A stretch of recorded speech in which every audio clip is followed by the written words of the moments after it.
Assalamualaikum warahmatullahi wabarakatuh. Nih hao ma, ketemu lagi sama saya Dian. Kali ini saya mau menjawab pertanyaan-pertanyaan yang banyak sekali ditanyakan di Twitter, Facebook, Pet, dan lain sebagainya. Masih seputar tentang Taiwan. Banyak yang tanya, Mas, sebenarnya seperti apa sih kerja di Taiwan? Kemudian seperti apa sih keadaan pabrik dan juga mesnya? Jadi untuk kalian yang pengen kerja ke luar negeri, khususnya Taiwan, jadi ketika nanti kalian mendaftarkan diri ke PT, kalian saya sarankan untuk tidak langsung menerima job yang diberikan oleh PT. Jadi kalau kalian sudah berada di Taiwan, merasa tidak nyaman, itu nanti akan sia-sia. Jadi kuncinya pertama, saya kasih tahu bahwa 10 job yang ada, itu 7 diantaranya itu susah atau susah dikerjakan, atau nggak kuat, banyak yang nggak kuat. Jadi dari 10 job yang mereka punya, itu hanya 3 job yang bisa dianggap enak untuk dikerjakan. Nah, salah satunya seperti yang saya terima, alhamdulillah, saya mendapatkan job atau pekerjaan yang mudah untuk dilakukan.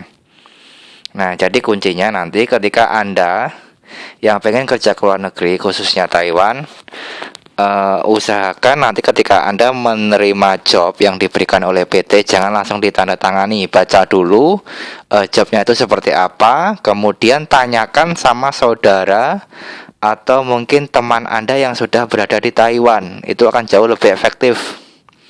Jadi jangan langsung main terima job. Kalau nanti Anda langsung terima job atau langsung tanda tangan job, kemudian Anda sudah berada di Taiwan, Anda tidak merasa tidak nyaman atau mungkin tidak betah atau tidak kuat, kalian mau komplain, itu kalau orang Taiwan bilang sih meoyong atau sudah nggak berguna. Kalian mau lapor agent nggak akan bisa bantu, karena agent akan lebih memihak kepada majikan. Nah, jadi usahakan ketika nanti kalian mendapatkan job, itu kalian pelajari dulu jobnya, kemudian tanyakan kepada rekan Anda atau saudara Anda yang sudah berada di Taiwan lebih dahulu. Nah, sekarang saya ingin membalas juga pertanyaan-pertanyaan yang lain, seperti apa keadaan mes, kemudian pabriknya seperti apa, dan juga apa sebenarnya yang dikerjakan kalau kita berada di Taiwan. Nah, sekarang saya ingin bercerita atau menunjukkan langsung kepada kalian semua pabrik yang sekarang ini saya tempati atau saya kerjakan. Jadi saya kemarin atau 4 bulan yang lalu, saya masih 4 bulan di Taiwan, saya mendapatkan job pabrik tekstil. Jadi sekarang saya ini ada di pabrik tekstil, khususnya itu bagian pewarnaan. Spesifiknya itu pewarnaan pita. Nah, seperti apa keadaannya? Langsung saja kita lihat. Nah, kalau ini kita berada di lantai 2. Jadi kalau pabrik saya itu ada 3 lantai. Lantai 2 ini sekarang saya berada di lantai 2. Kalau lantai 2 itu khusus untuk mes atau tempat tidur karyawan. Di sini karyawan itu ada 11. 4 diantaranya Taiwan, 6 Indonesia, dan juga 1 dari Vietnam. Nah, di sini kalau kamar yang disediakan ada 2 kamar. Jadi seperti ini. Cuman di sini khusus ditinggali sama orang-orang yang dari Indonesia. Jadi keadaan kamarnya kalau kalian nanti berada di Taiwan itu kurang lebih seperti ini. Ada TV. Kalian bisa nonton meskipun nggak tahu acaranya apa. Ada mesin cuci untuk nanti kalian sepulang kerja bisa nyuci. Kita mau lihat ke dalam kamarnya. Nah, jadi mohon dimaklumi kalau kamarnya cowok biasanya kan berantakan, dan pasti juga di sini pun juga tidak akan berbeda, masih berantakan juga. Jadi satu kamar dihuni sama 4 orang. Nih sama 4 orang. Kebetulan tadi sudah ada yang pulang juga. Nih kita mau ngintip nih, mau ngintip. Ini dia. Ini namanya Ali. Ini dia dari Pati.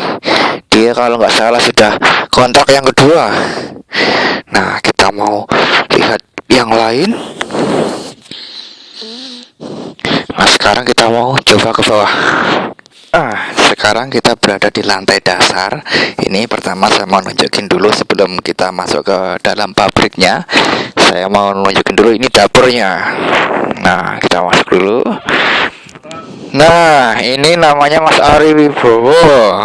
Dia sedang makan.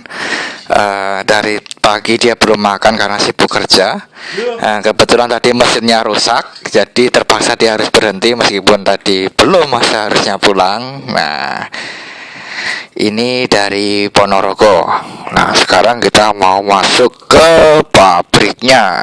Jadi apa yang dikerjakan? Kita lihat.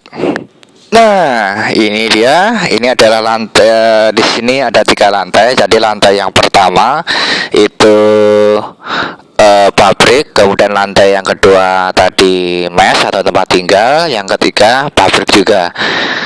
Di sini kebetulan masih ada yang belum pulang atau masih lembur. Kita mau lihat apa yang dikerjakan di pabrik tekstil seperti ini.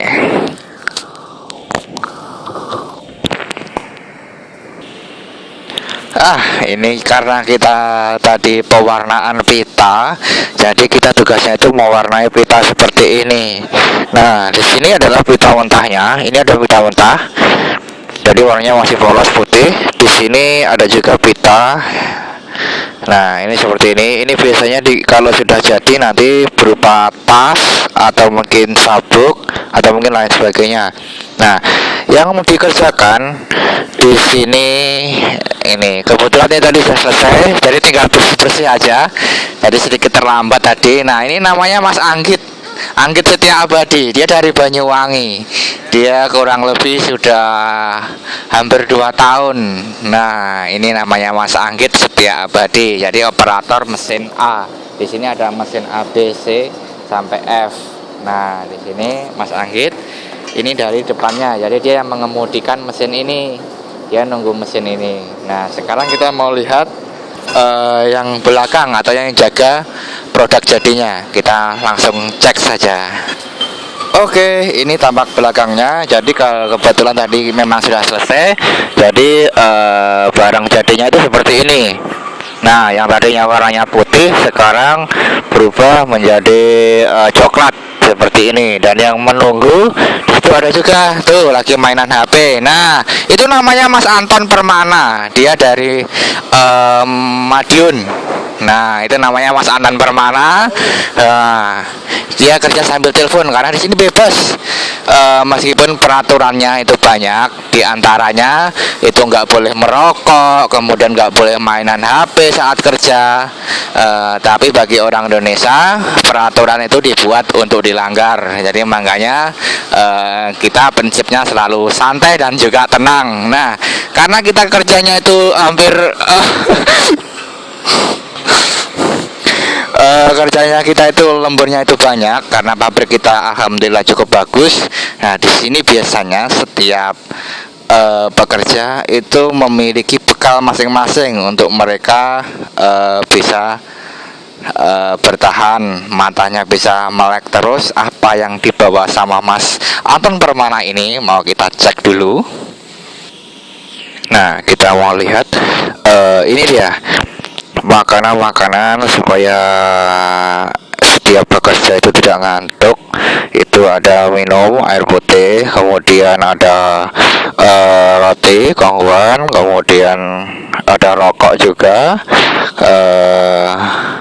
kopi. Ini ada kopi, kemudian ada roti lagi, lalu di sini ada beberapa minuman energi. Nah, seperti ini.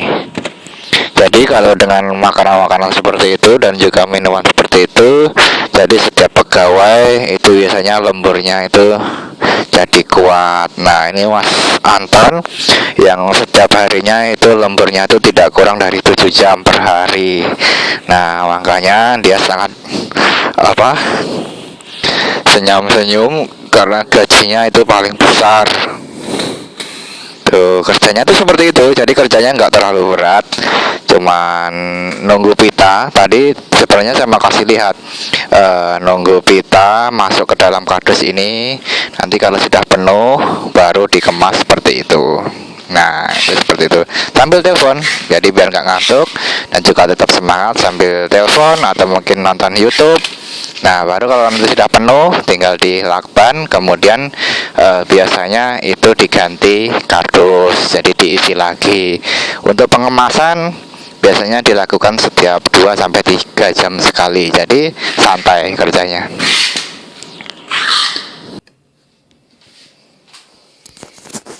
Nah, jadi itu tadi beberapa gambaran yang bisa saya sampaikan, bagaimana kerja kita di Taiwan. Dan kemudian seperti dalam judulnya 12 juta sebulan apa yang dikerjakan. Jadi seperti yang tadi saya tunjukin kepada kalian.